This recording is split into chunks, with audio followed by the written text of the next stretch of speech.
자, 제일 먼저 설명할 건 구분부적법이라는 걸 설명하겠습니다. 한마디로 나눠서 다 나눠놨다가 다시 더해주라는 뜻이죠. 오케이? 자, 보시죠. 점이 모여 뭐요? 선이 모여 뭐요? 면이 모여? 이렇게까지 가는 거죠. 자, 무슨 말인지 알겠습니까? 니네가 수열의 극한부터 미적분에서 배우기 시작하는 이유는요, 이것 때문에 수열의 극한은 여기서 하는 거죠. 원래는 수열할 때 수열의 극한 다 있었는데 애들이 미분 따로 적분 따로 나눠놓기 시작하니까 애들이 잘 몰라요. 다 같은 건데요. 자, 보십시다. 일단 가장 만만한 걸 먼저 할게요. 가장 만만한 걸 먼저 했다가 조금 더 조금씩 나가시다. 한번 보죠. 나도 뭔지 모르는 어떤 함수가 있는데요. 그 함수에 대한 이야기를 한번 해볼게요. y는 fx라는 건데요. 내가 여기서 설명할 건 x축 위에 있을 때에 대한 이야기를 하겠습니다. 전부 다 함수값이 어디서 x축 위에 표현되어 있는 구간에서만 생각을 한번 해보도록 할게요. 일단 구간의 길이 0부터 1까지에 대해서만 얘기를 할게요. 우리 저렇게 곡선에 대한 넓이를 구하는 방법은 중학교 때 배운 적이 없죠. 우리는 중학교 때 삼각형과 사각형과 원면을 제외한 나머지의 넓이 구하는 공식을 배운 적이 없습니다. 몽땅 다 삼각형, 사각형으로 만들어서 문제를 풀었죠. 그쵸? 원은 파이 r 제곱이라는 걸 그냥 강제로 외웠죠. 원리 따윈 필요 없었고요. 그쵸? 저 정도는 이해하겠습니까? 네. 그럼 우리 저렇게 생긴 놈에 대한 어떤 넓이, 이 0부터 1까지의 구간에 해당하는 이 넓이에 대한 이야기를 해볼게요. 여기서는 x축 전부 다 위에 있으니까 얘는 뭐가 되는 거예요? 넓이라고 표현을 하게 될 겁니다. 한번 얘를 보시죠. 이렇게 0부터 1까지 해당하는 구간에 있는 놈을요, 그냥 이 곡선에 대한 넓이를 구하는 공식이 있었다면 냅다 쓰고 싶은데 그게 안 돼요. 그러니까 우리는 저 0부터 1까지 해당하는 구간에 해당하는 값을 n등분을 칩니다. 몇 등분 친다고요? n등분을 친다고요. 이거 몇 등분 쳐요? n등분을 쳐요. 그럼 생각을 한번 해보죠. 원래 여기서부터 여기까지 구간에 길이가 1이었죠. 그러면 하나를 n등분 치면 하나의 길이가 얼마가 되는 거죠? n분의 1이 되는 겁니다. 구간 하나가 n분의 1씩이 돼요. 그럼 첫 번째 건 n분의 1, 그 다음 건 좌표가 n분의 2, n분의 3, n분의 4라는 이런 좌표 값들을 갖겠죠. 맞습니까? 네. 여기서 기준점을 오른쪽으로 하는, 오케이? 직사각형을 그려줄 건데 그 높이의 기준점을 어디다가 둔다고요? 오른쪽에다가 둔다고요. 이 말 이해하시겠습니까? 네. 기준점을 오른쪽에다가 두면 뭘 찾을까요? 직사각형들을 만들어 가보도록 하죠. 높이의 기준점이 오른쪽입니다. 이해하세요? 네. 이런 식으로 직사각형이 쭉 만들어지겠죠. 맞아? 네. 그럼 생각을 해봅시다. 기준점이 어디라고요? 오른쪽이라고요. 오케이? 이 함수가 가라앉는 쪽은 이런 모양이 생기고, 함수가 증가하는 쪽은 아우 씨발 어때요? 이 바깥으로 삐져나가는 형태가 되는 거죠. 자, 무슨 말인지 알아듣겠습니까? 네. 오케이. 저렇게 다 나타난다는 걸 꼭 알아두고 문제를 생각합시다. 됐죠?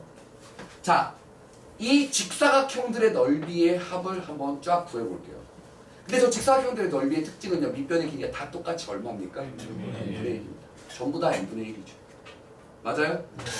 그리고 높이는요, 그 함수 fx를 이용해서 높이를 표현해 줄 수 있는 거죠. 자, 첫 번째 직사각형의 높이는 얼마가 돼요? f n분의 1이 되고, 두 번째 직사각형의 높이는요 f n분의 2가 되고, 세 번째는요 f n분의 3 이렇게 되죠. 그쵸? 그러면 저 변화하는 것들의 특징을 이렇게 쓸 수 있겠습니까? 이게 바로 저 변화하는 값 k에 맞춰서 뭐가 되는 겁니까? 직사각형의 넓이가 되는 거죠. 하지만 여기서 f n분의 k는 전부 다 양수값인 겁니다. 이해하시겠어요? 자, 저 변화하는 값들을 다 더해준다라는 게 k는 1부터 n까지 이렇게 되는 거겠죠. 개수는 n등분 쳤으니까 직사각형의 개수는 n개가 나오는 게 맞죠. 저 이것들의 이만큼의 값이 우리는 뭐라고 불러주는 거냐면 우종점, 즉 오른쪽에 끝을 두는 뭐다? 우종점 근사값이다. 하지만 정확하게 넓이는 아니죠. 맞습니까? 뭐가 아니에요? 넓이가 아닙니다. 맞죠? 어느 부분이요? 이 가라앉는 쪽에서는 어때요? 저 우종점 근사값이 어때요? 넓이보다 더 작죠? 이 올라가는 쪽은 증가함수 쪽에서 누가 더 커요? 우종점 근사값이 더 크죠? 그쵸? 넓이보다 거기에 해당하는 넓이보다 더 크죠? 그러니까 이 우종점 근사값이라고 할지라도 무조건 넓이보다 크다, 넓이보다 작다라고 할 수 없어요. 왜? 감소함수일 때는 누구보다 작아요? 넓이보다 작죠? 원래 넓이보다 작죠? 감소함수인 구간만 봐봐요. 원래 함수의 이 곡선의 넓이보다 작죠? 맞나요? 네. 그리고 증가함수에서는 이 곡선의 넓이보다 크죠? 네. 무조건 우종점 근사값이라고 해서 원래 곡선의 넓이보다 크다, 작다라고 할 수 없어요. 증가함수냐 감소함수냐에 따라 달라집니다. 이게 기억, 니은, 디귿에 자주 나오게 되죠. 알겠습니까? 네. 무조건 우종점 근사값이 원래 곡선의 넓이보다 크다라고 착각하면 안 돼요. 증가함수냐 감소함수냐에 따라 달라집니다. 이해하시겠죠? 이걸 뭐라고 불러요? 우종점 근사값이라고 부릅니다. 그럼 꼭 기준점을 오른쪽에 해야 해요? 아니죠. 왼쪽도 돼요. 왼쪽도 됩니다. 왼쪽을 기준점으로 뭘 만들어서 직사각형을 만들면 감소함수일 때는 오히려 밖으로 빠져나가네요. 맞나요? 하지만 증가함수일 때는 어떻게 돼요? 오히려 안으로 들어가게 되는 거죠. 맞아? 얘도 좌종점 근사값이 곡선의 넓이보다 항상 크다, 항상 작다가 아니에요. 그 곡선이 증가함수냐 감소함수냐에 따라 달라지는 겁니다. 하지만 저렇게 우종점 근사값을 표현하는 것과 좌종점 근사값을 표현하는 것도 형태상으로는 어때요? 똑같습니다. 이렇게 되겠죠? 시그마 K는 0부터 어디까지요? 이렇게. 형태 자체는 어때요? 똑같습니다. 뭐만 달라요? 뭐만 달라? K가 0부터냐, K가 1부터냐만 차이가 나요. 네. 오케이? 개수는 똑같이 몇이 돼요? n개가 됩니다. 이해하시겠죠? 네. 자, 우종점 근사값과 좌종점 근사값이 실제로 곡선의 넓이와 다른데 이걸 뭐 하게 되면 리미트를 어디로 보내면? 무한대로 보내주면 그때부터는 어떻게 된다? 곡선의 넓이와 동일해지죠. 왠지 봐요. 이 직사각형의 넓이가 극한으로 보내지면 뭘로 돼요? 선처럼 되죠. 선의 합은 뭐요? 야, 이해하시겠습니까? 오케이? 구분구조법의 시작은 저겁니다. 선을 뭐해서? 선을 합해서 뭘 만들어낸 겁니까? 면의 넓이를 만들어낸 거죠. 이게 우종점 근사값과 좌종점 근사값의 뜻이다. 반드시 알아둬야 될 건 뭐다? 우종점 근사값이라고 해서 무조건 원래 곡선의 넓이보다 크다 작다를 판단할 수 있어요? 없어요? 없어요. 언제만 돼요? 증가함수인지 감소함수인지 정확하게 알 때만 됩니다. 이해하시겠어요? 네. 됐죠? 다음 거 보겠습니다. 여기까지 이해했죠? 그럼 쌤이 지금 어디다가 얘기를 하고 있었냐면 어디에 대한 이야기를 하고 있었냐면 함수 자체가 전부 다 어디 위에 있을 때요? X축 위에 떠 있을 때에 대해서 저게 뭐가 돼요? 부분구조법 자체가 넓이를 의미할 수 있게 됐죠. 맞아요?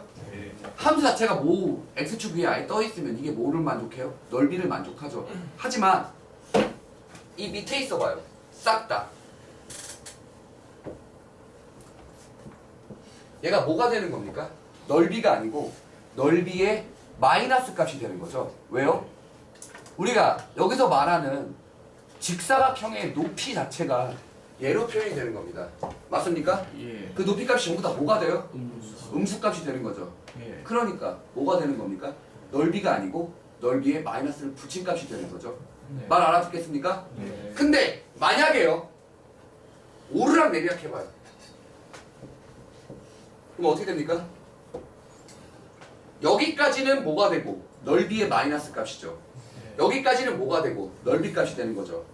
실제로 여기서부터 여기까지에 대한 구분구조법을 해준다는 건 여기에 넓이를 A, 여기에 넓이를 B라고 할게요. 넓이가 A고 넓이가 B입니다. 뭐가 아니에요? 넓이의 마이너스 값이 A라는 뜻이 아니고 진짜 넓이가 A예요. 그러면 여기다가 구분구조법 써주면 이거 결국에 뭐가 돼요? B 마이너스 A 값이 됩니다. 왜 그런지 이해하겠어요? 저 0부터 여기까지는 구분구조법 값이 뭐가 돼요? 음수가 되고 여기서부터 여기까지는 구분구조법 값이 뭐가 돼요? 양수가 되니까 실제로 A와 B를 넓이라고 한다면 도중에 부호가 바뀌는 걸 계산하면 저렇게 되는 거 이해하시겠습니까? 야 이거 모르겠으면 지금 말해야 돼요. 이해해요? 네. 그럼 조심하셔야 돼요. 구분구조법이 무조건 뭘 의미하지 않습니까? 넓이를 의미하지는 않습니다. 이해하시겠습니까? 네. 자 여기서 조금만 더 보도록 하겠습니다. 이 n분의 1이 의미하는 바가 뭐죠?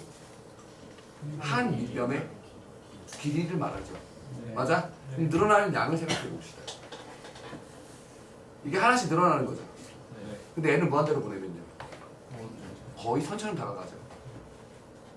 아주 작은 x의 증가량이 되는 거죠. 나중에 이 극한이 붙으면 이 n분의 1이 뭐가 되는 거예요? 아주 작은 x의 증가량 뭐라고 표시하기로 했어요? dx라고 표시하기로 했죠. 네. 기억하십니까? 네. 오케이? 아주 작은 x의 증가량 dx라고 표시하기로 했죠. 미분이라는 거 자체도 dx분의 dy를 쓰듯이 아주 작은 x의 증가량을 뭐라고 한다? dx라고 한다. 저 n분의 1이 뭐처럼 바뀐다고요? dx로 바뀔 거다라는 얘기입니다. 이해하셔요? 네. 됐죠? 그리고 또 여기 구간의 길이가 1이었으니까 저게 n분의 1로 표현된 거지. 구간의 길이가 2면요 n분의 2로 표현이 되겠죠. 구간의 길이가 3이면요 n분의 3이 되겠죠. 맞습니까? 그러면 얘를 잠깐만 살짝 좀 바꿔서 이렇게 바꿔보겠습니다. 잠깐만 보세요. 이 구간의 길이를 뭘로 바꿨다면? 3으로 한번 바꿨다고 쳐보겠습니다. 0부터 3이 되는 거죠. 한 구간의 길이가 얼마가 돼요? n분의 3, n분의 6, n분의 9, n분의 12가 되는 겁니다. 이해해요? 네. 자 그럼 여기 봅시다. 이게 n분의 k가 아니고 얼마씩 늘어나요? n분의 3k씩 늘어나는 거죠. 그래서 반드시 여기와 여기가 어때야 돼요? 같아져야 됩니다. 네. 오케이? 그리고 혹시 눈치 빠른 친구들은 벌써 알고 있을 거죠. 얘 보세요. 눈치 빠른 친구들은 벌써 알고 있을 겁니다. 얘 상황을 딱 보십시오. n분의 3k 첫 번째 직사각형의 높이가 n분의 3k n분의 3이죠. 시작이 얼마부터라는 거예요? 0부터라는 거죠. 네. 만약에 이렇게 돼 있다면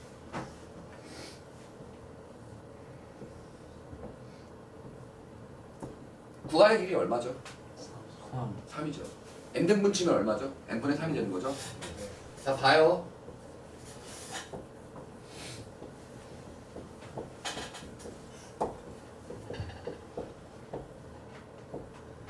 자 이렇게 됐을 거라는 얘기예요. 시작이 2부터였다면 맞나요? 첫 번째 2부터 시작해서 n분의 3씩 가는 거잖아요. 이해합니까? 그럼 잘 봐요.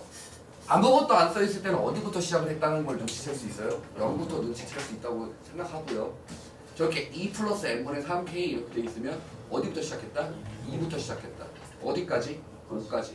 왜냐하면 구간의 길이가 얼마인 것 때문이에요? 3이기 때문이에요. 자, 좀 더 가봅시다. 만약에 여기는 n분의 3인데 이 뒤가 만약에 뭐라고 돼 있다면? 2라고 돼 있다면 얘는 적절히 변형을 하면 되겠죠. 강제로 뭐 해요? 2를 끄집어내리고요. 맞습니까? 뒤에다가 3을 써주고 3으로 나눠주면 이게 바로 뭐예요? 곡선 2부터 5까지에 대한 넓이에 대해서 몇 배를 해준 거다? 3분의 2를 해준 거다.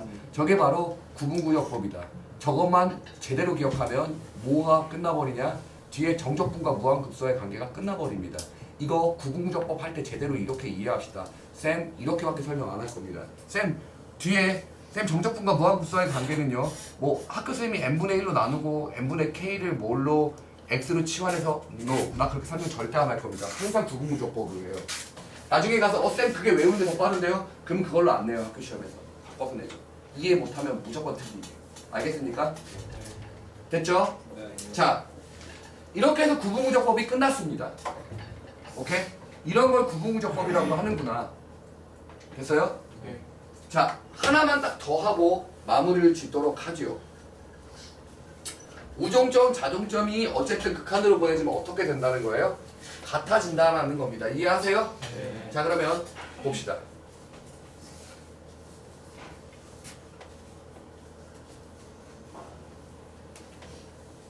왜 점이 모여 선이 모여 면이 모여 입체를 했는지를 봅시다. 원래는 사각형을 극한으로 보냄으로써 뭐예요? 선으로 만들었죠. 네. 됐습니까?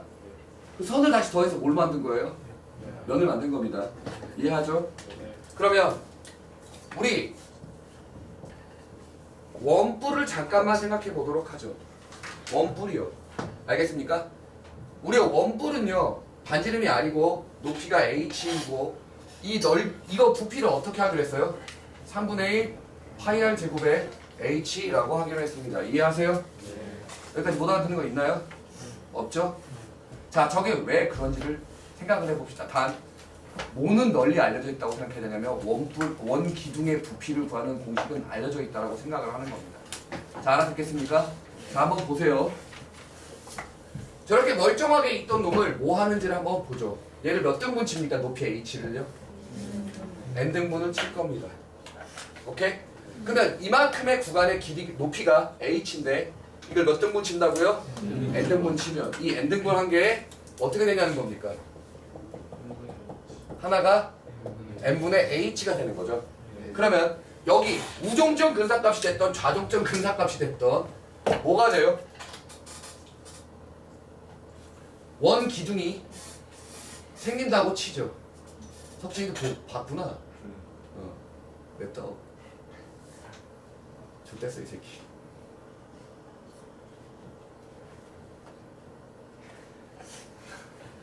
맵다. 우지도 마.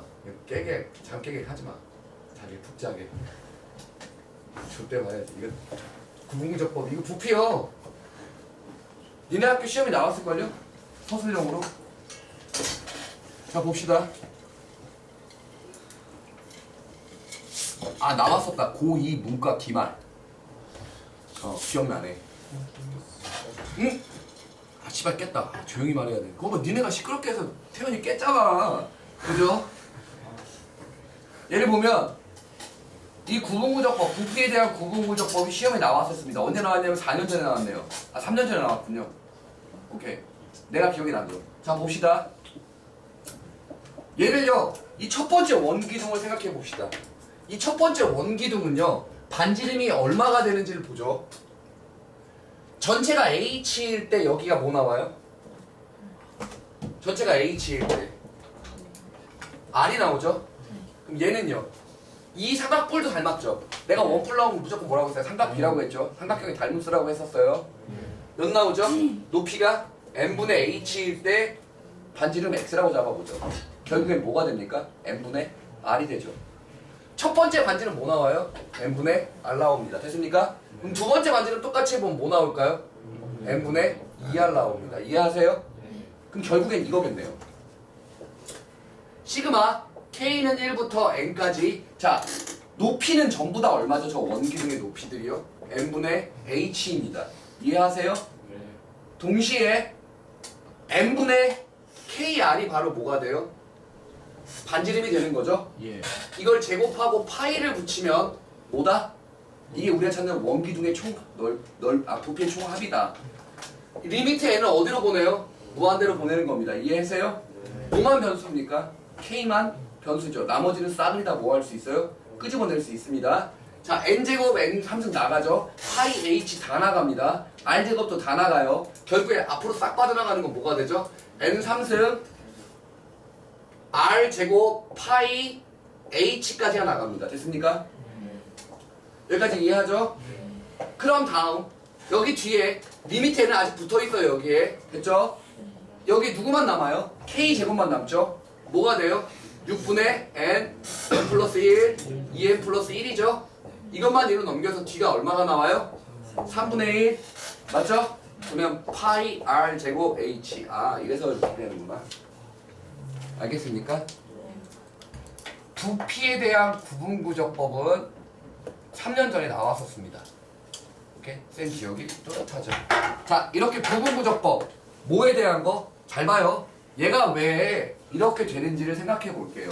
그러면 이거 지금 입체죠. 입체를 극한으로 보내면 이게 존나 얇게 뭐처럼 바뀌어요? 면, 원판처럼 바뀌죠. 그 원판을 다시 모으면요 입체가 되죠. 면을 모아서 입체를 다시 만든 거죠. 구분구조법이 어떻게 하는 거냐면 우리는 면을 구하려고 합니다. 아까 전에 넓이를 구할 때 면을 구하는 거였죠. 뭘로 바꿨다가 선으로 구분 나눴다는 겁니다. 그리고 다시 어떻게 하라? 더하라고요. 그게 뭐라고요? 넓이 구하는 방법이었죠. 이 입체의 부피 구하는 것도 동일합니다. 입체를 뭘로 만들어서? 면, 원판처럼 만들어서 다시 어떻게 하라고요?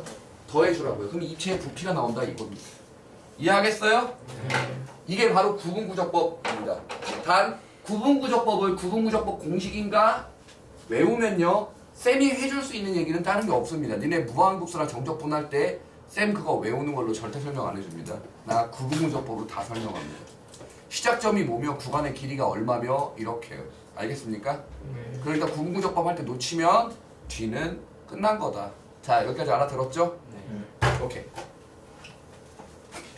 구분구조법 했습니다. 다음 거 볼게요. 알아듣죠? 얘들아 정신 차려. 집 가자. 집 가자. 태연아 집 챙겨. 씨발 걸리네. 그거 아닌 거 알았는데 어저께 시험 보러 왜 안 왔어? 기차를 학생이 전화해서 집 앞이었어요. 아니 애들이 애들의 사기를 왜 눈치 못 봤어? 아닌데 알아서요. 그래? 도영아 집 가자. 조용히 깨워 집 가게. 자 봅시다. 이제 뭐 할 거냐면 구분구조법 했죠? 우리 다 됐어요 얘들아. 자, 이 기호가 뭘 뜻하기로 했죠? 부정적분이라고 하기로 맞습니까? 네. 그러면 저 fx를 적분, 부정적분 했을 때 그 함수를 fx라고 잡으면 반드시 적분함수 c, 부정적분이 어느 건지 모르니까 부정적분 중에 하나에다가 c를 잡아 넣은 거죠. 뭔 말인지 이해해요? 그럼 자 이거를 알고 있다라는 전제 조건하에 해야 해요. 어떻게 그래서 이틀 전에 2반에서 내가 정적분은 해와 부정적분은 해와라 라고 했죠. 오케이. 예, 적분함수 C요. 자 지금부터 하는 얘기 잘 들어보세요. 우리가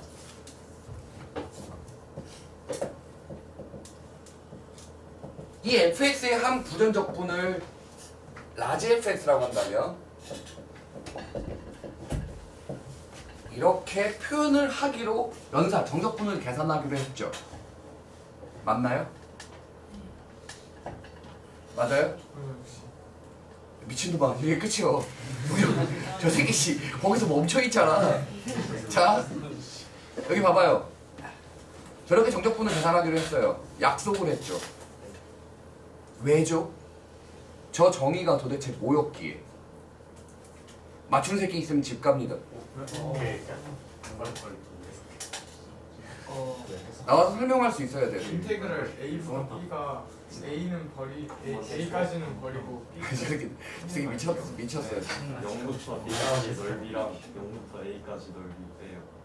아니 뭔 미친놈들아.